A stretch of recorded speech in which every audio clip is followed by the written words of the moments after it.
is Christine. It is time to do my Counterfeit Kit challenge, blog challenge number 2. And the challenge is to make black and yellow paper. Now, that is a real challenge, and here's why. My entire kit was kind of made of black and yellow paper in a way. And when I'm reading this as a challenge to say, hey, you need to make the paper black and yellow, meaning you can't use black and yellow paper. You got to make a paper black and yellow, right? So what I'm going to do, here's my thinking. I like this piece of paper. I think it's neat because I got these little squares. And y'all, what did I just do with it? Oh, here it is. This is a company that used to make stamps. I don't know that they make stamps anymore. But I had in my head, I have got to have a bee stamp somewhere. And I didn't put this in my kit for some reason. I didn't have stamps in my kit. But I remember, and this one's in there. There's these little bees. So I'm going to use my black ink, and I'm going to stamp little bees. I think what I'm going to do first, though, is figure out my design, because I want to kind of put them, not all over. I want to kind of make them intentional. The photo I have, you guys, I'm probably going to try to tell the story over the voiceover, because I can kind of control the speed without you having to sit there and just listen to me ramble. This is my husband. He's on his zero turn, and there's an entire story around my husband and the zero turn and bees. I'll let you guess what that's going to be. So that's going to be the subject.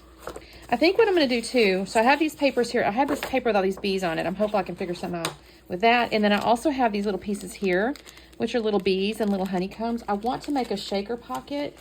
I don't know. Oh, I do. I have this. This is what I was going to do. This may be a trick. I may have to, this is a little acrylic frame. I may need to glue this to something, cut it out, then put the acrylic. I don't know, though. I'm going to have to think on this, guys. I think I might use this for the shaker pocket, though. That could be cute. But I have to think on how to accomplish that execution on that. So, anyways, I think what I'm going to do, though, is take this paper and, like, mat it on this, like, frame it out. I don't want to mess up those frames too much, but, I mean, it's not perfectly centered anyway, so I think I can still make it work. And then somehow, some way, I don't know yet, I like this paper and I like this paper. I don't know yet how to make that happen, and I don't know what just design. He's facing this way, so I definitely want to put it on this side. And I kind of want a place to put the story. So I need to think about, if I kind of journal here, maybe. I don't know. We'll see. Let me do a little thinking. I'll be back on. Okay, so I don't know now if I've already trimmed down that yellow sheet of paper, but the first kind of process part I'm going to do here is this little acrylic piece. I got to thinking the best way to attach that to the paper, because what I wanted to do is have a pattern behind the acrylic so that I could see it, with the shaker pocket stuff. So I took that little, it's not glossy accents, but it's a product just like it. It's clear, like it turns into like a, if you leave it where it just dries, it turns like into a little clear coating or something, and I kind of use it as an adhesive sometimes. And so I painted it on the back of the acrylic, and I put it on top of this little black and white paper here. And I'm basically going to take my scissors in just a second and cut around the outside, but then ultimately I'll use my craft knife to cut around the outside and the inside so that the paper is showing behind the acrylic. Now I'm not going to sit there and make you watch all that, but that's basically what I did. So you can kind of see now the pockety thing is on the left side right there. I also added my acetate already. But you can see the pattern paper behind the acrylic. So now I've trimmed down that yellow box square paper, and I've put that on top of the black and white. I did mount my photo on black cardstock. I actually printed it with the white border. So I've got the black cardstock. And what I decided to do, because to me, I'm going to get to the story in just a second, but basically I kind of wanted this movement in a way, or like this, like the bees are moving, right? So I decided to make like this starburst type deal. Y'all have seen this before, almost like a fan or a pinwheel or something coming out from behind the photo. And so I'm just going to take these patterns here. I use 2 black and white patterns, and then the little bee paper, the paper that has little bees printed on it, and I'll just create kind of this fan out from the side. Now, I will fully acknowledge to you guys at this point, I have not created my black and yellow paper. And I don't know, I may have cheated just a tad, because even in the end, I do add the stamps like I talked about. I might should have, to really meet the challenge, I might should have stamped a bee in every square or something like that to make it the quote paper. But I think I'm going to call it good, because I made this whole design out of black and yellow, and then I did add the black ink to the paper. So we're just going to call it good. If I get in trouble, I get in trouble. Miss Tara will let me know, but I don't think so. This is all in good fun anyway. But I'm going to create this little fan here of these patterns. I love this little, like, the zigzaggy looking pattern, or the little crosshatch pattern is what I did put on the little shaker pocket down there. And then I got this little black and white floral, and then here's where I'm going to grab the little bees and make a little fans out of that.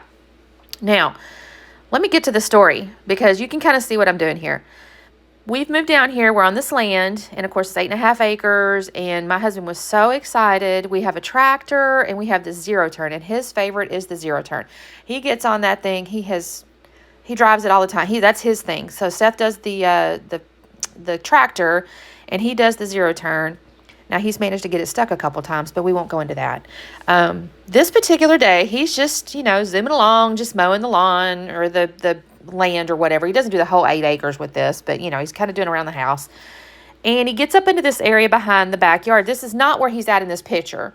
I just happened to go outside, and I was watching him. I thought, oh, he's so cute. He's on his little zero turn. I had taken this picture before this incident happened. Anyway, he's out kind of back behind the fence, and there's trees and stuff, and he kind of, I guess, clips a tree. No big deal, right? With the edge of the thing. No big deal. Except there were bees inside that tree, you guys.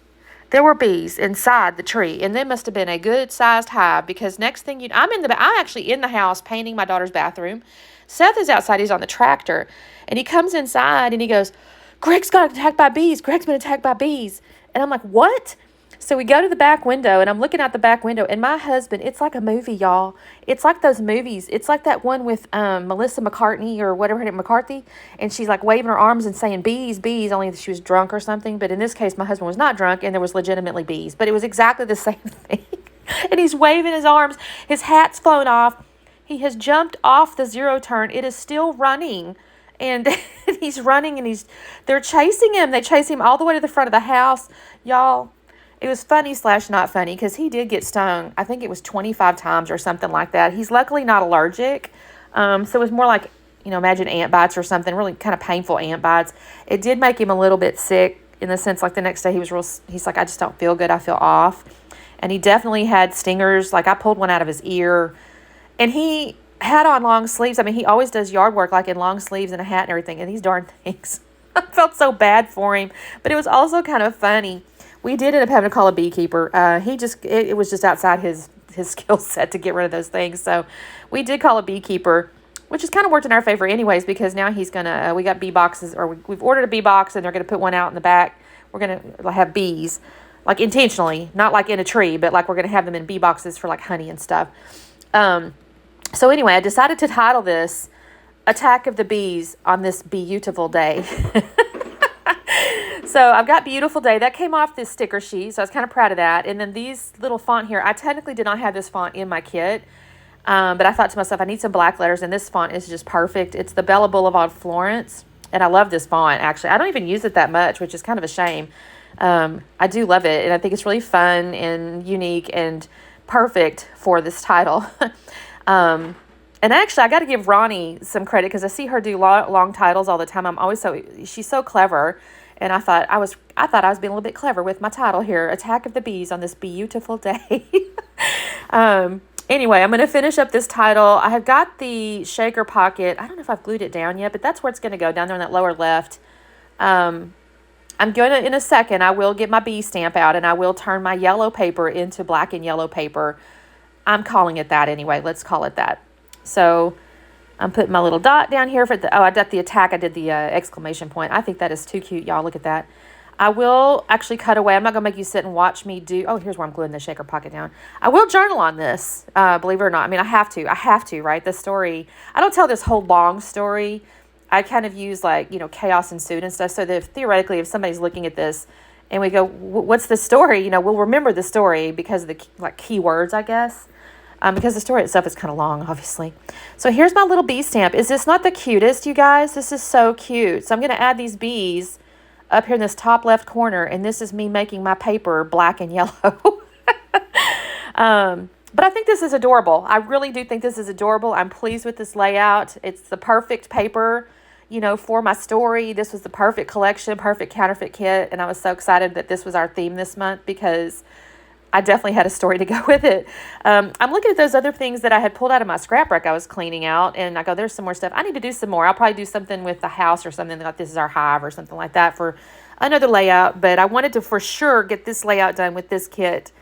And, oh, I pull out a few little wordy bits here. One says bees, one says sting, and one says what's the buzz. Oh my goodness, my poor husband. Y'all, I've got stories. We have had, Mama's sister said, you guys need a reality show down there. We have had so many mishaps and just, I can't even believe what has happened sometimes. It's not like anything catastrophic, but like my daughter, we had such issues with the sink and the dishwasher and the stove, brand new appliances, not related to this layout whatsoever, but just issues. And then my daughter goes out and she comes back in, she goes, Mom, not to alarm you. And I'm like, if you start a sentence with not to alarm you, I'm going to be alarmed. And sure enough, the garage door spring had broken. So yeah, it's just been, stuff has happened. I did decide to go ahead and curl up the edges of these little fan pieces here just to give it a little texture. And I did add some of the little black jewels that were in my kit down at the bottom. I didn't do any more than that because I thought it might take away. So that is my layout, you guys. Is this not adorable? Do I meet the criteria of a black and yellow paper? I don't know. There's my journaling on the left-hand side over there. Like I said, I'm going to call it that because I added my black bees on there to this yellow paper. And I think this turned out really cute. So thank you guys so much for watching. Do make sure you check out the blog. I'll have links below. There's a blog and there's a Facebook group. And there's usually three people playing with this challenge as well. So please make sure you check those out. And we will see you next time. Bye.